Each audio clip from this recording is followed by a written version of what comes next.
Something historic just happened on 7th January 2026. For the first time, public health guidance openly named ultra-processed foods as a primary driver of chronic diseases. Yes, that is a win. But the thing is that they still won't say ultra-processed foods are just the vehicle. The real metabolic destruction comes from the payload inside the vehicle, like industrial monocultured grains like wheat, corn, rice, and industrial seed oils, that is so-called heart-healthy vegetable oils. And to fix your metabolism, your liver, and your relationship with food, you need to understand how these ingredients hijack at least three systems: blood sugar, liver fat, and your brain's reverse circuitry. I will show you exactly how, and I'm giving you three free clinical grade tools so you can measure where you stand today. For 40 years, dietary guidelines were built on a foundation of grains, starches, and the fear of fat. The supply chain adapted. Cheap carbs and seed oils become staple in our schools, hospitals, and in our homes. Now, institutions have said ultra-processed foods are the problem. That's progress. But imagine banning delivery trucks without limiting what they carry. Ultra-processed products exist mainly to deliver two cheap ingredients: grains and vegetable oils. These two inputs, not just processing, drive the spike crush cycle, insulin resistance, fatty liver, and food addiction. All of grains convert to excessive glucose, pushing blood sugar high and insulin even higher. This is why so many people silently and slowly develop insulin resistance, diabetes, obesity, fatty liver, PCOS, and food cravings. Now, if you have ever wondered why your blood sugar climbs even when you are eating healthy, this is why. This is exactly why I built the free 30-day blood sugar reset roadmap. It shows you how insulin resistance happens and how to reverse it step by step. It's one of the tools I am sharing with you today. Link will be there in the description. Now, the other villain: industrial grain or seed oils. Soybean, sunflower, canola, corn, cottonseed, all are extracted with pressure, heat, and chemicals. Their omega-6 fats easily oxidize during storage and cooking. The result? Oxidative stress on the liver, inflammatory load on metabolic pathways, faster development of insulin resistance, especially when eaten together with carbs, resulting in rapid accumulation of liver fat from even the tiniest use of sugars, especially fructose. This is exactly why fatty liver disease is showing up in non-drinkers, even young adults and children. Now, if you want to know whether your liver is already under stress, download the free How to Know If You Have Fatty Liver quick checklist. It uses labs, symptoms, and FIB4 scoring to tell you whether you are safe or need action.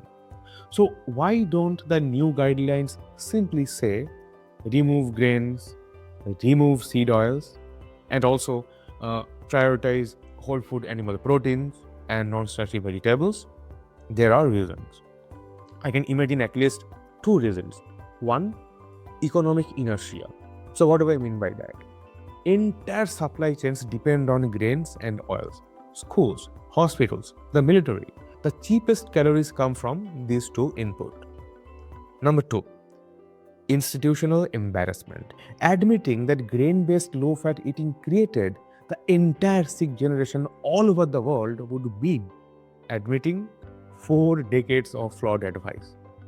So instead, they blame ultra-processed foods, which is absolutely true, but without acknowledging the real harmful payload inside those products. It's progress, but it's not the whole truth. Now, here is the honest fix. The one policymakers are afraid to say, and maybe for good reasons, but you need to say this clearly.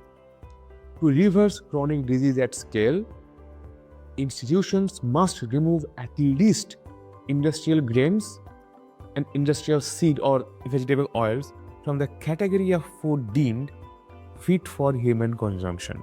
Because when you remove the payload, the ultra-processed food business model collapses. And suddenly, you can't make cheap snacks. You can't make addictive cereals. You can't make sugar delivery biscuits, bread, sauces, and desserts. You can't hide things like maltodextrin or modified starch anywhere. The entire system must shift toward whole foods. Policy takes years, even decades. Your body needs recovery today.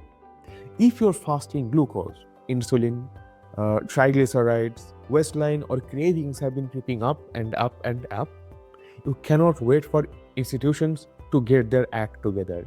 You need to assess three systems right now. 1. Blood sugar stability. 2. Liver fat accumulation. And 3. Food addiction severity. I have provided the tools, all three, all free. And this is the path even new guidelines ignore. Modern foods are built around 5 ingredients: wheat, corn, rice, soy, and milk proteins. When digested, they release the small opioid-like proteins like peptides, such as gliadorphins coming from wheat, casomorphins from milk, soy morphins from soy, and orazatensin from rice. Now add sugar, add seed oil, add dopamine engineering from food scientists, and suddenly your craving, binges, and loss of control make perfect biological sense. So, this is why I created the Food Addiction Quick Self-Assessment. It lets you score mild, moderate, or severe addiction and know what level of support you need. People tell me these tools give them two immediate benefits: relief, because they finally understand why willpower was never enough, and 2. Direction, because once they know their category, the plan becomes obvious. And this is the part policymakers never mention. You can't fix blood sugar until you remove industrial grains. You can't heal your liver while still eating seed oils and fructose. You can't beat addiction while living inside a food environment engineered to hijack your brain. So yes, celebrate the shift. It is historic. But if you want real metabolic change, don't wait for institutions to name the full truth. Start by measuring your own biology today. All three tools are free. Download them from the link in the description. Score yourself in a few minutes each and take control of your health today instead of waiting for the system to catch up.